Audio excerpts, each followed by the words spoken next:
قال الله تبارك وتعالى في شأن حبيبه إن الله وملائكته يصلون على النبي يا أيها الذين آمنوا صلوا عليه وسلموا تسليما اللهم صل على محمد كما تحب وترضى له اللهم صل على محمد وأنزله المقعد المقرب عندك يوم القيامة جزا الله عنا محمدا صلى الله عليه وآله وسلم ما هو أهله رب اشرح لي صدري ويسر لي أمري واحلل عقدة من لساني يفقه قولي سامعین محترم،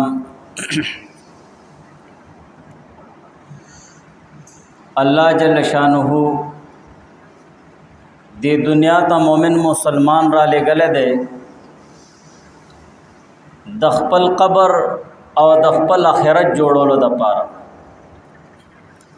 دا مختصر غنتے جون چا اللہ تعالی مونگ لرا کڑے دے دا ضائع کول ندی پکار بلکہ دا اللہ تعالی رضا او دا حضور پاک صلی اللہ علیہ وآلہ وسلم دا تعلیمات مطابق دا جون تیرول پکار دی نن سبا جزمون مومنان و مسلمانان دا حالات چکم جوڑ دی چکل پا انسانانو کے رنگا رنگ او لا علاج بیماران را پیدا کی گی او کل پا زناورو کے لا علاج بیماران پیدا کی گی نو د دې ټولو خبرو او د دې ټولو حوادثات او د مصیبتونو او د دې ټولو پریشانانو یو وجه ده چې هغه د الله تعالی نافرمانی ده مونږ نن مؤمنان مسلمانان د الله تعالی نافرمانی مو شروع کړه د حضور پاک صلی الله علیه وسلم سنت طریقې مو پرې خوده نومدارنګ د الله تعالی د طرفه فیصله سخت شو نو دا کم حالات چې جوړ دي نو دا زمونږ د ګناهونو د وجه فقها او بزرگان دین فرمایي چې یو انسان ګناه کوي نو هغه صرف په خپل ځان باندې ظلم نه کوي بلکې په ټول انسانانو باندې پچارن پرن دې ټولو باندې هغه ظلم کوي ځکه چې د دې ګناه په وجه باندې د الله تعالی د طرفه چې کوم مصیبت برازي کوم پریشانی برازي او کوم عذاب برازي نو هغه ټول انسانانو چرن پرند او زناور ور سره متاثر شي او مرز د قیامت دا انسانان دا زناور او چرن پرند دغه ګناه کون کې انسان خلاف بچدنو داوا به دایر کوي چې الله د دې انسان د ګناه د وجه چې دی ستا د طرفه دا تکلیف او پریشانی راغلی وای نو زما محترمو دا د الله تعالی د نافرمانی د وجه چې الله تعالی حکم دی چې د الله تعالی دین او دینداری اپناو کوي د حضور علیہ السلام سنت طریقې اختیار کوي دا الله تعالی دین احکامات باندې ځان کوئی کوي او هغه باندې عمل کوي حاله بعد الله تعالی د طرف د خیر فیصله برازي نو دا زمونږ د انسانانو د ګناهونو د وجه فضیل ابن عیاض رحم الله تعالی فرمای چې انسان ګناه کوي او ګناه نورستو هغه ګناه ته سپک ګوري نو دا ګناه نورم ډیره زیاته غټه شي زمونږ د معاشره داسې حال جوړ شوی دی چې موږ مؤمنان مسلمانان د الله تعالی نافرمانی کوو لیکن دا غي نافرمانی احساس موږ نه کیږي د حضور علیہ السلام سنت طریقې پرېږدو د الله تعالی احکامات پرېږدو د دې احساس موږ نه کیږي او بالکل مونږ باندې چې دی څه فرق نه پریوزي او د الله تعالی نه فرمانی کو گویا چې مونږ د الله تعالی نه فرمانی کو او هغه نه فرمانی مونږ سپکه ګڼو چې دا غوړ څه خبره نه ده نو دا ګناه نورم ډیره زیاته سخت شي او فقها بزرگان دین فرمای چې هر ګناه چې دنو هغه د کفر قاصد دی. هر ګناه چې دی هغه غټه ګناه ده کو وړه ګناه ده هغه به تا کفر طرف ته بوزي د کفر اعمالو طرف ته به بوزي او همدارنګې د مشرکینو اعمالو طرف ته به تا بوزي د کافرانو کارونو طرف ته به تا بوزي. هر ګناه چې دنو دا د کفر او د شرک قاصد دی لاس بدونی سی او مخ کې بدی کی. نن سبا وګورئ زمونږ په د معاشره کې قرآن کې الله تعالی فرمایي ادخلوا فی السلم کافه، تاسو په دین او دیندارۍ کې پوره داخل شئ. دا الله تعالی په دین کې پوره داخل شئ. ستاسو جسم، ستاسو دل و دماغ او ستاسو سوچ دا ټول د الله تعالی د حکم مطابق وي، دا د الله تعالی د دین مطابق وي. حالې به چې دنو مونږ پوره دین کې داخلي دن کې بشماری ګویو. لیکن زمونږ په د معاشره کې داسم شته دی چې دا غي جسم هغه دین کې داخل وي لیکن دا غي سوچ دین او دینداری نه وي. دا غي تصورات دا غي هغه کړوړ چې دی هغه دین لحاظ سره نه وي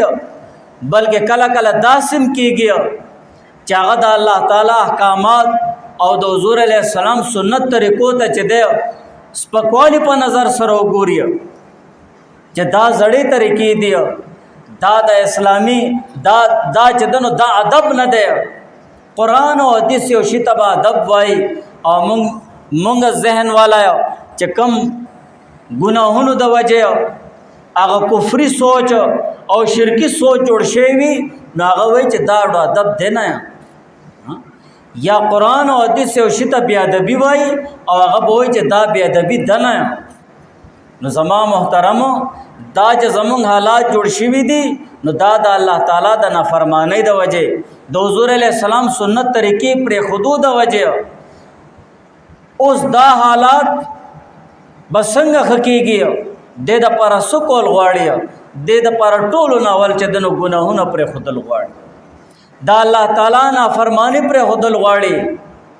د حضور علیه السلام سنت طریقې اختیارول غواړي. څومرم چې د مؤمن مسلمان نه کېدی شي هغه د ګناه نه ځان بچ کی کچره هغه نه پنا خبرې کې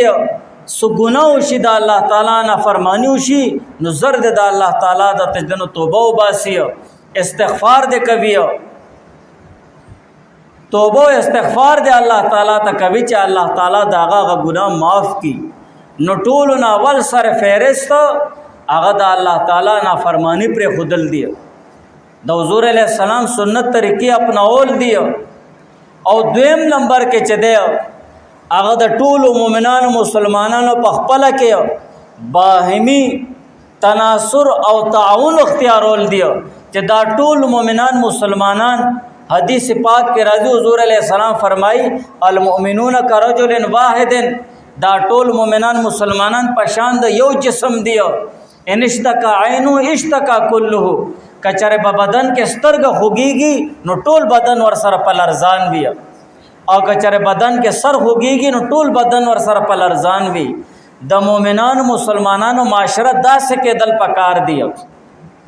دا ټول مؤمنان مسلمانان په شان د یو جسم کېدل پکار دی،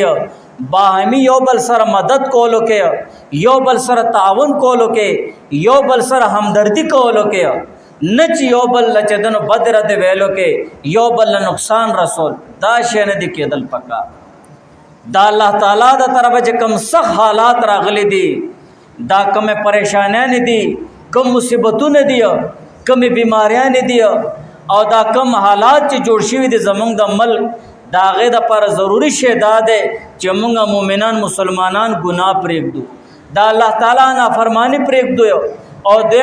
دویم نمبر کې ټول مؤمنان مسلمانان په خپل معاشره کې یو بل سره د همدردۍ،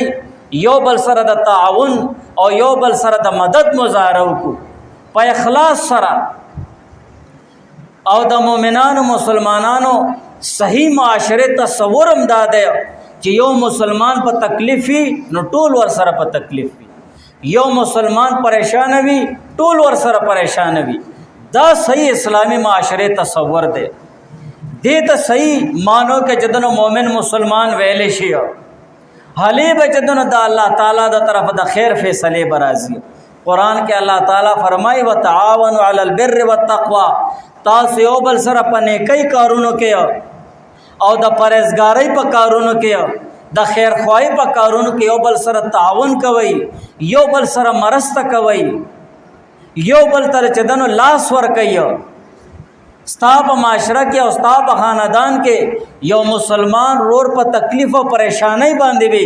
ता बांधे दा लाजिम दी इन्नमल मुमिनून इख्वा। अल्लाह ताला फरमाई च दा टोल मुमिनान मुसलमानान पल के ऋण दियो उस यो मुसलमान रोर च पर तकलीफ़ और परेशानी के दे न बल मुसलमान रोर दा हक जोड़ेगी चागला लासवर की दाग मरस्तों की अगसर ताउन और हमदर्दी मुजारों की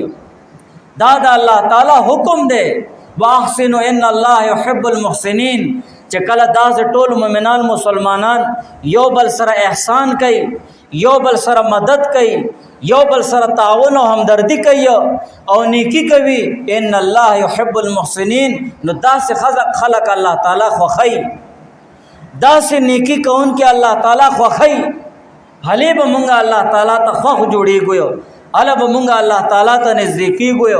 अले बा अल्लाह ताला द तरफ अहकामात और खीख फैसले बचदन द अल्लाह ताला द तरफ बराजी।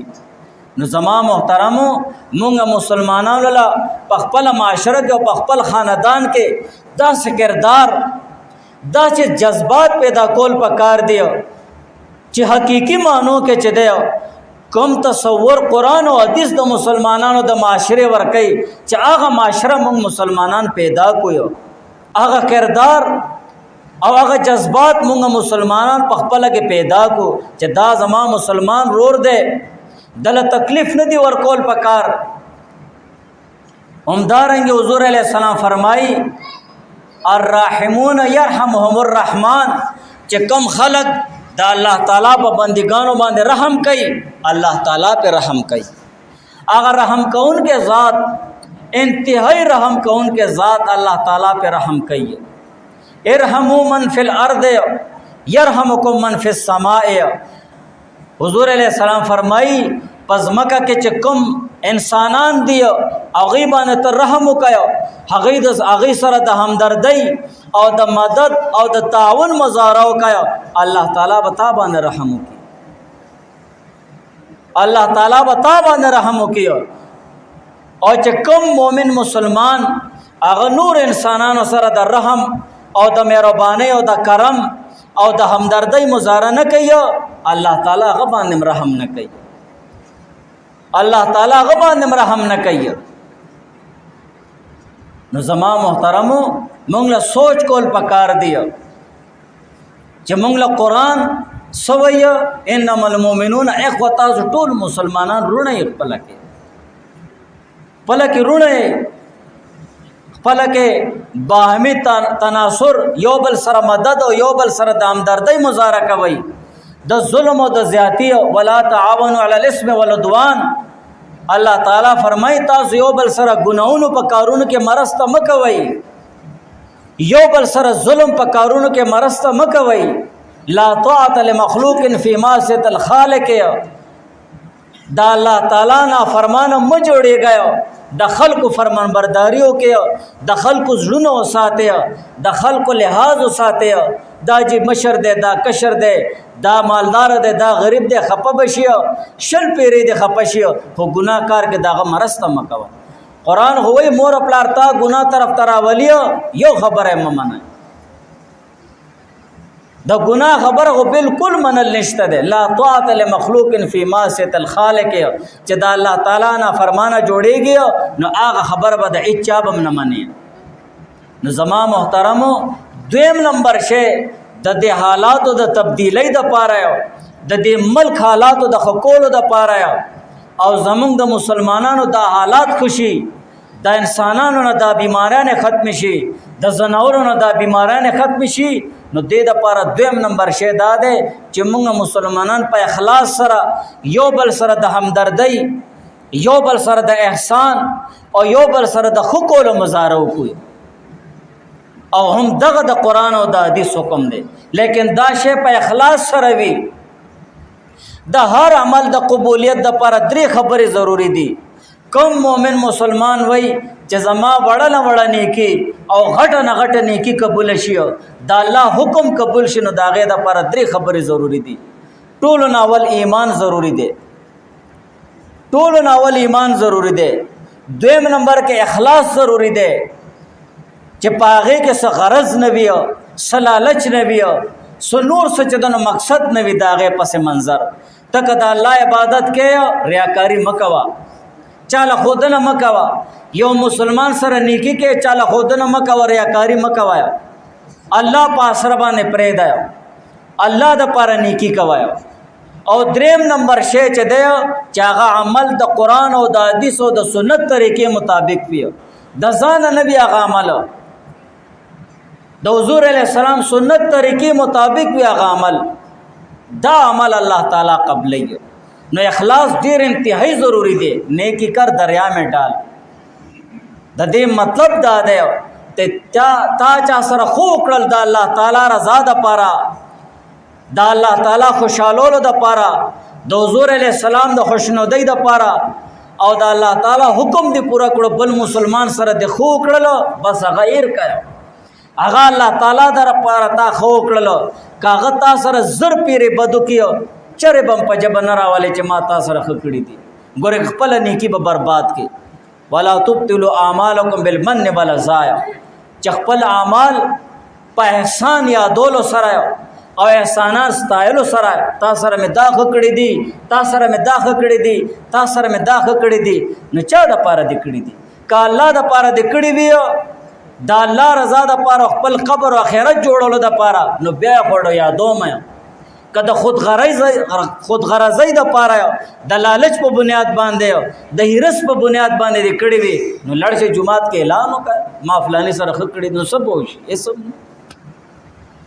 اخلاص سره کول پکار دی. یو مسلمان بل مسلمان سره نیکی کوي الله رضا د پاره کوایا دا نیکی به تعالی رضا قیامت بکاریږي. رضا قیامت خو به دا پیسې بنوي د رضا قیامت او د آخرت کرنسی او پیسې څه شه دا نیک اعمال دی په نیکو اعمالو باندې به فیصله کیږي. نو زما محترمو مونږ له سوچ کول پکار دی. حضور علیہ السلام فرمایي چې کم مومن مسلمان زما د امتی یو حاجت پوره کیو او پدې نیت او مقصد سره چې دا مومن مسلمان راضي شي خوشاله شي فقط سرني حضور علیہ السلام فرمای زه خوشاله کړم ومن سرني فقط سر الله. حضور علیہ السلام فرمای چې چا زه خوشاله کړم هغه الله خوشاله کړو او چې چا الله خوشاله کړو فقط ادخله الله الجنه نو هغه به الله تعالی جنت ته داخل کی. څومره غټ فضیلت څومره غټه نیکی د مسلمان سره خو کول څومره په الله تعالی رضا کیږي. حضور علیہ السلام باندې خپل امت اعمال پیش کیږي د امتی عمل پیش شي چې ګور استاد امتی سره نیکی کړي دی په اخلاص سره کړي دی حضور علیہ السلام راضي شي خوشاله شي الله تعالی راضي شي چې الله راضي شي او په معاشره کې داسې خلق موجود وي چې هغوی نور مسلمانانو سره احسان معامله کوي الله تعالی د طرفه به خیر فیصله برازي او دریم نمبر شی زما محترم داده چې یو مسلمان بل مسلمان له تکلیف نه ورکړي. بس یو مسلمان بل مسلمان له تکلیف نه ورکړي پریشانی نه ورکړي اذیت ورته نه رسي نه جسم سره تکلیف ورکړي نه چې دنو سوچ سره تکلیف ورکړي. حضور علیہ السلام فرمایي تکف شرک عن الناس چې د خپل شر نه دا مسلمانان محفوظه کړه دا مسلمانان د خپل شر نه بچ کا. او حضور علیہ السلام فرمایي فإن صدقه منك على نفسك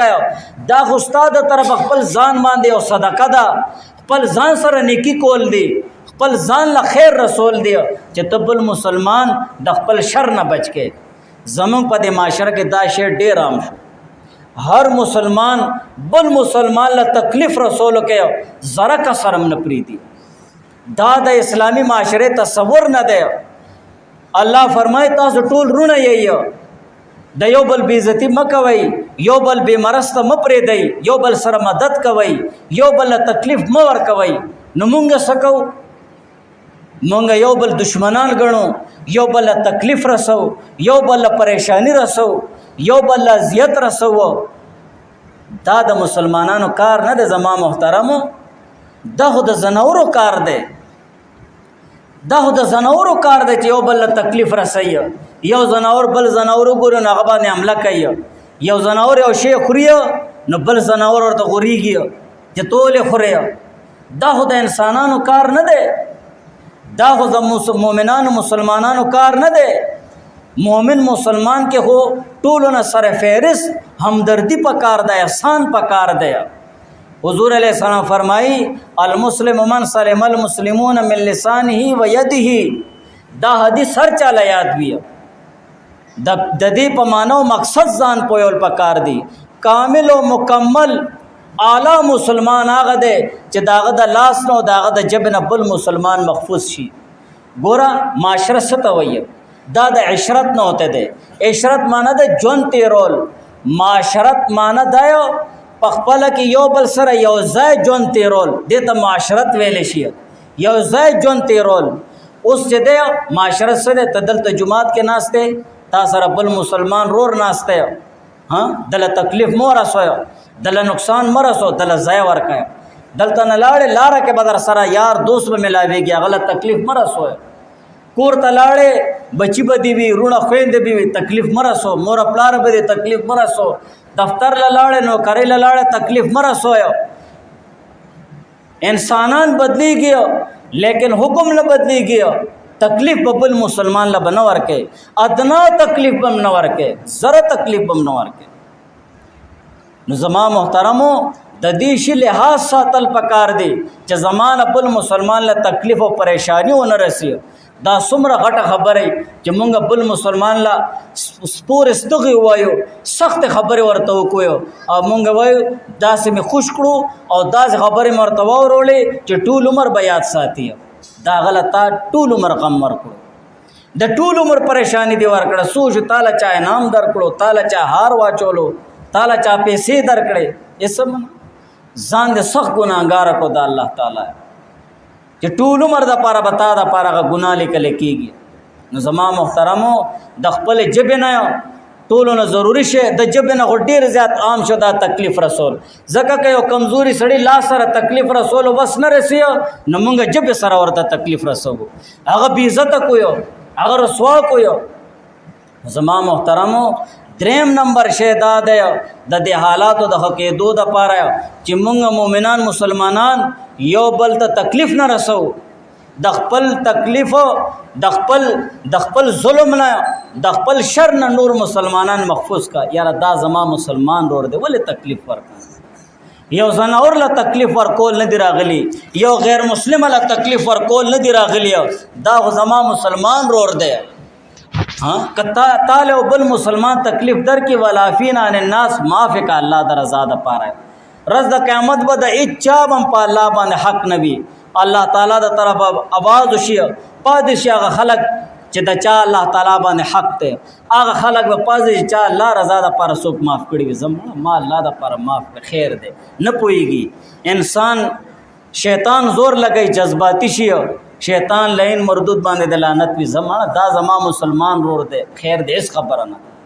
دا زما خپل دی، دا زما رشتہ دار دی. دی باندې څومره الله تعالی اجر ورکوي، الله تعالی خپل رضا ورکوي. نو زما محترمو سر فهرست پکار دا دی چې مونږ د الله تعالی نه فرمانی پرېږدو، د الله تعالی احکامات او د حضور علیه السلام سنت طریقې پوره کوو. او دویم نمبر کې دا دی چې مونږ مسلمانان خپل کې د احسان معاملو کوو، یو بل سره مرسته وکړو، یو بل سره مدد وکړو، هر لحاظ سره چې وي کومې طریقې سره چې وي د بل مسلمان مرسته وکړي. الله پاک بس تعالی فیصله ښې کوي. او دریم نمبر کې دا دی چې مونږ مسلمانان یو بل تکلیف نه رسوو. دعا وکړئ الله